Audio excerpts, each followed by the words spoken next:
Okay. I'll have to start again.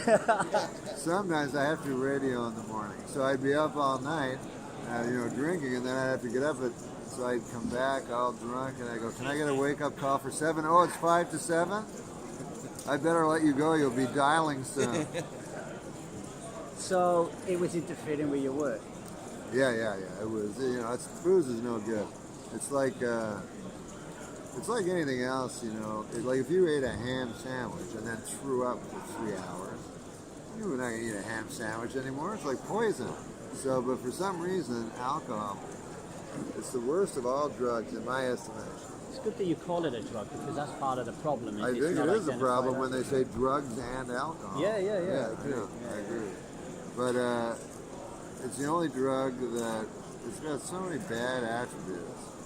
Thinking you're a good driver, that's not a good mix. Like you don't see people on heroin. I'm better. I'm a better driver when I'm on LSD. You know what I mean? But and you think you can fight big people, guys way bigger than you. I always used to not think that I could fight them. I used to fight them. Yeah, you fight. And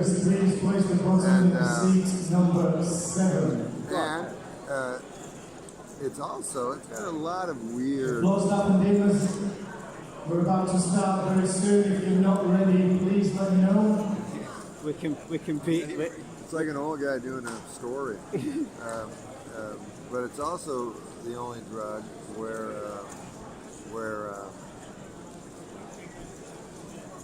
alcohol is the only drug where people pretend they're not drunk. Like, you know what I mean? Like, if you're really, really high on heroin, you don't try to hide it. You let people know in case something happens. So people can be super drunk. They've been drinking all night in front of you, and they go, "I'm not drunk." You're like, "But I've been watching you drink, and nothing you're saying is making any sense." "But I'm not drunk." You're like, "All right." They get angry. I'll tell you this too, because this is from a perspective of someone who doesn't drink and goes to bars. People don't like you. Like it's almost people don't like you when you don't drink. Yeah. It's almost like they think you're too good for. Well, you're better than me. Maybe they're guilty about drinking some, but I've been many times when I've been the only sober guy. First of all, they're having a better time as the night goes on. Your time is staying as exact. Like if you're not drinking, being in a bar is basically sitting at a table for hours. It's a waste of time. Yeah. So, and then I've had so many nights ends with just guys coming up to me and go, "Cheer up! What's the matter with you?" I'm like, "No, please. I'm happy. Don't take a wild swing at me. I'm happy. I'm happy too." The other funny thing, I'm not an alcoholic person, but because I don't drink, everyone thinks I'm an alcoholic. But you must have had a problem to not drink in the first place. So I always find that ironic. I go to a party, they go, "You want to drink?" I go, "No, I don't drink." "Oh. Wait, I don't have a problem. You guys are all drinking." You're the one taking one of the top 5 most addictive drugs in the world. So I go, okay, I will drink, just so you guys don't think I'm an alcoholic. I'll get drunk. The dealers, can you prepare the deck, But yeah, I think it's completely connected. Because I drank for I remember I drank draft beer probably when I was 17 for maybe a year straight or something. And then I quit, and then nothing. I didn't have anything. But I've known people though that, they say one's too many, 1,000 not enough or something. I've known people that take one drink and then one of their eyes get lazy. And you can tell my dad's eye always goes lazy. He turns into a serial killer. You look at him and you think, he could kill me. Oh, I thought you said he actually did. No. Police are getting better at catching him, so that's why we don't have serial killers. Have you ever seen 10 Rillington Place? Yes. Well, that was in London. Yeah. Christie. Yeah. Used to Christie gas them, didn't he? It was Christie, I say. Oh, there was a Welsh guy in that. John Hurt. Yeah. Oh, look. I say it was Christie. One of my favorite movies. Talk about the creative process a little bit. We have a lot of artists in various different forms in we call it a movement, right? That we don't drink alcohol. But they struggle around the creative side. They think that they're not able to make music or they're not able to Have you talked to, have you ever spoken with Craig Ferguson? Oh, you should. Because he was super, do you know him from England at all? No. Do you know who he is? No. He did 12:30 after Letterman. Right, okay. Scottish. He's a Scottish guy, yeah. And he's serious drinker, he's a serious partier, like Russell Brand, like insane. and got it together and everything like that. But I couldn't remember your question. But How are you able to perform creatively sober compared to perform creatively when you're drinking? Because some people think they can't perform creatively without drinking. It's 600, big line at 1200, and the running action is 1200. 600, 1200, 1200. The bottom is in seat number 7. For those of you not listening, I'll say the same thing exactly. This is what it's like to be in a poker tournament. So yeah, that's obviously a big problem with drugs and alcohol.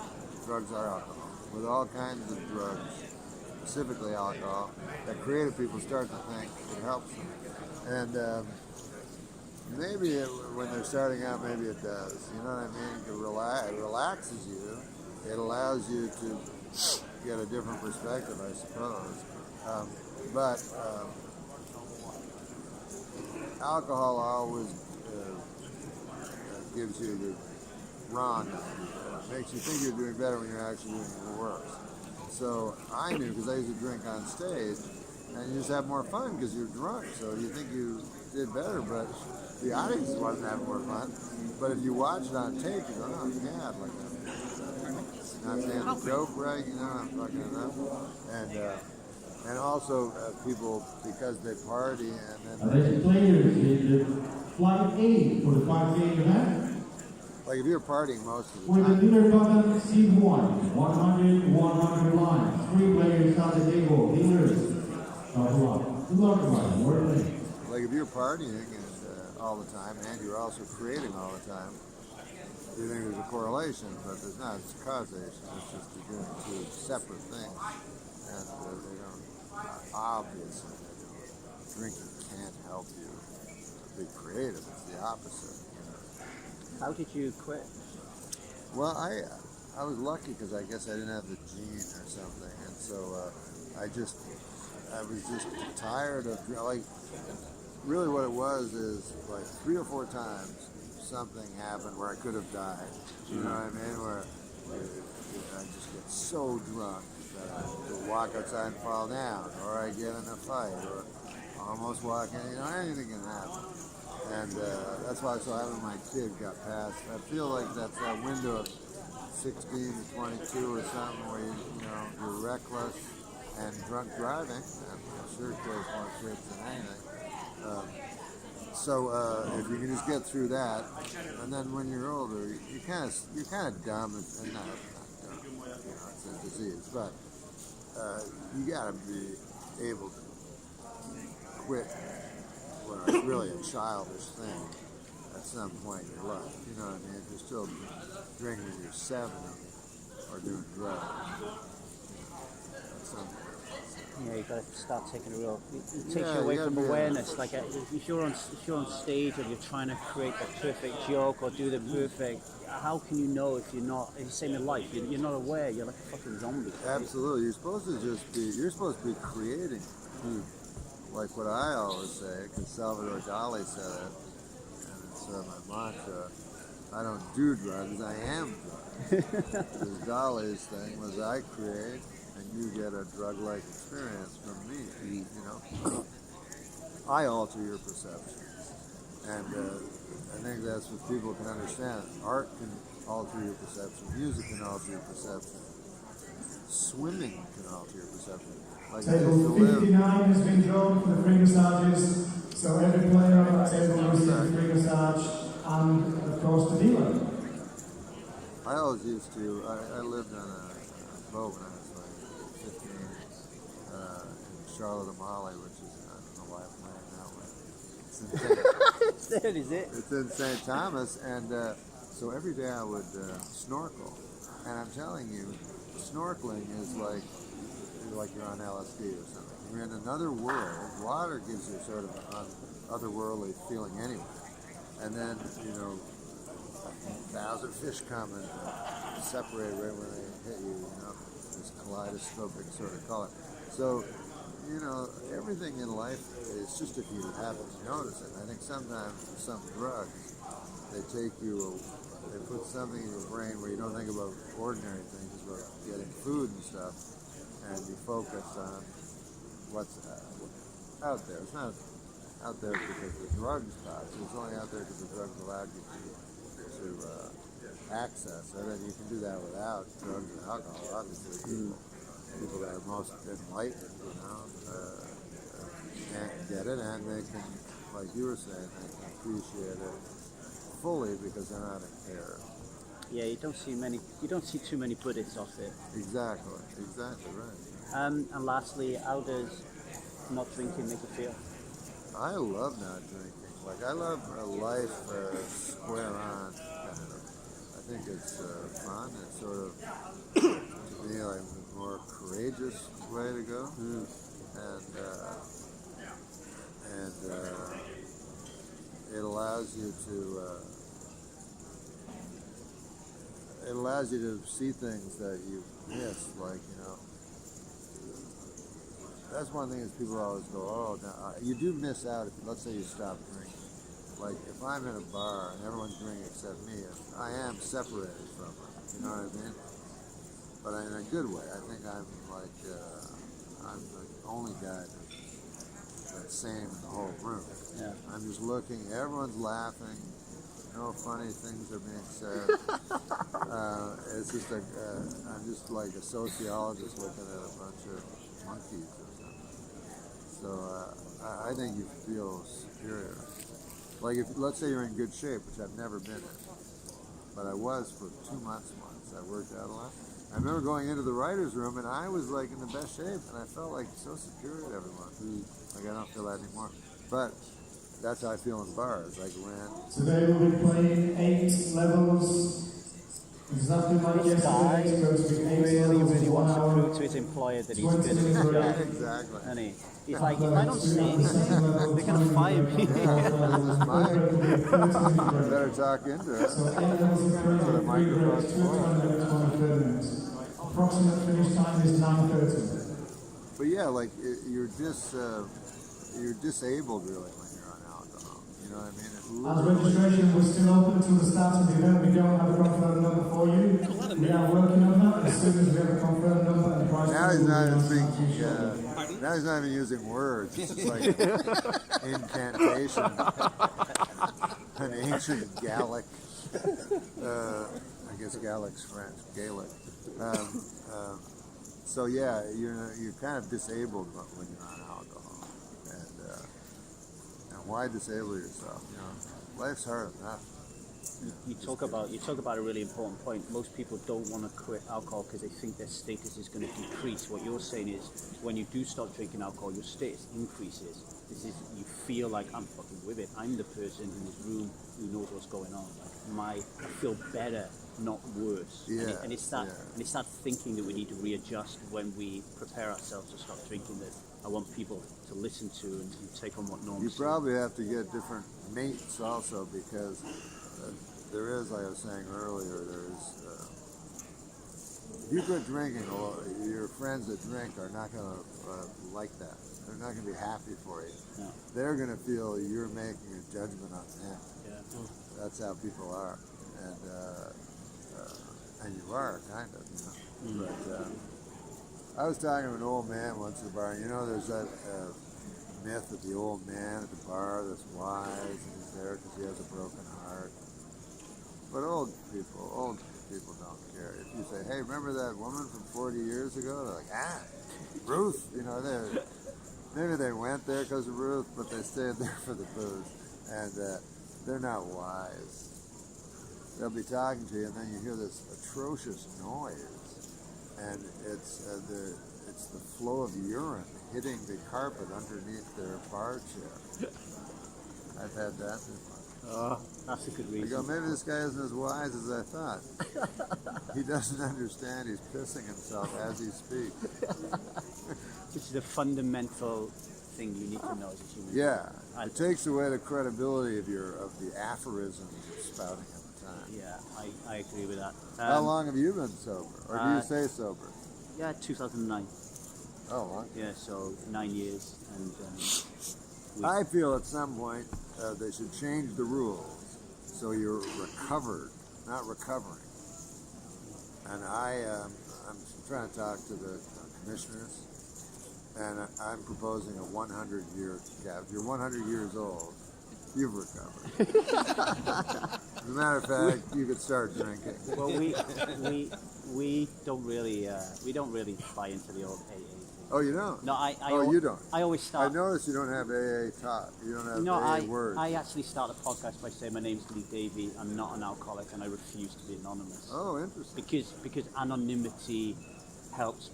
Everybody in this room, bar me and you, Norm, I would say we probably get on 2 hands, right? People who don't drink, right? That tells you there's a problem in You the don't world. drink. How many people don't drink? Oh, there's 3 of us. There's 3 of us out of 5 you're at the saying like table. probably 1 in 100 don't drink. Yeah, yeah. Probably And that tells me that there's a belief system issue in the world, right? Yeah. And they won't even, if we start talking to them about like alcohol, it's like, Yeah.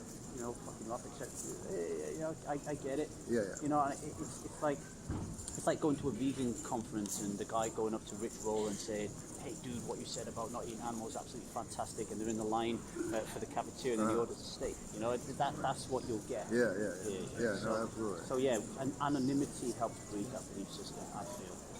Because if you're not willing to talk about it, and that's why you talking to me today is super important, because if you're standing in society, people can look at you and go, oh wow, like I can be successful and not drink alcohol. Yeah. I mean, there used to be when you talk about the creative process, that's really big, because I mean, Bill Maher always goes like, without drugs there wouldn't be the Beatles.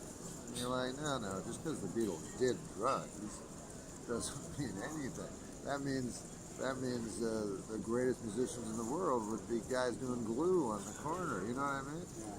It just happens to be a correlation, but obviously most drunks are not creative at all. You know, so it's just that it's like you say, most people drink alcohol. Therefore, most creative people drink alcohol. I think they don't realize what they're capable of. So let's say you probably achieved stardom as a drinker. So then you're thinking to yourself, oh, well, this works. But you don't realize that you can get even better if you don't drink, because you've never experienced it, apart from when you was a child and you can't even remember it. Right, yeah. And for sure, like, I mean, I know with stand-up, because you go to a club and you drink with everybody. So the stand-up, and then, like you say, you get that in your head. People have superstitions, you know. It's funny, no one's religious, but everyone's superstitious. That's when, I don't believe in God, but I won't go on the 13th floor. You're like, what? But so they just, since they drink and they're creative, they think there's some sort of correlation, but it's absurd. You know? especially if you're on stage and you're drinking and you're telling a joke and everyone's yeah. fucking cheering you on, you're bound to be thinking to yourself, whoa, when I get pissed, I'm fucking Superman. There is a weird thing about socialization too, like we were talking about. If you're not drinking and everyone else is, they don't like you. So as a stand-up, sometimes, if it's a real tough, usually if it's tough, it's because they're drunk. That's because they're out of control. They don't understand, you know, they're not in the right headspace. So I've had times where the only way to get out of it is to drink. You go, give me a shot. And then you drink a shot, everyone applauds. I mean, no wonder people get. That's what's real trouble, when it becomes part of your persona. You know, like I've known guys. Sam Kinison was my favorite stand-up, and he was real nice to me when I first started. He let me open for him. But it became part of his persona, was the drinking and the drugs. So and the other drugs other than alcohol. And so when he went, everywhere he went, here's some vodka. Then he started drinking vodka on stage, and then. For someone where it becomes actually part of your persona, then your public, your fans, are enabling you. Yeah. We had a bat in Montenegro. Wow. I'm not fucking kidding you. And it wasn't just a bat, Norm. It was a fucking Batman-sized bastard bat. Right? Honestly. And it was flying around. And these poker players, none of them would fucking budge. And that's I thought it was going to eat my blood. Norm, I take You ever seen a guy have a heart attack at the table and die? No. I The thought he was going to have to be beaten by a bat. Because they play. You know, they keep playing. They just wait. It depends on how long they wait. Norm, thanks for your time. Really appreciate it. That was fun, man. Fun. Thank you Are very you much. going to go to the comedy show? Yes. Okay. I'm going to heckle I'm you. going to talk about alcohol.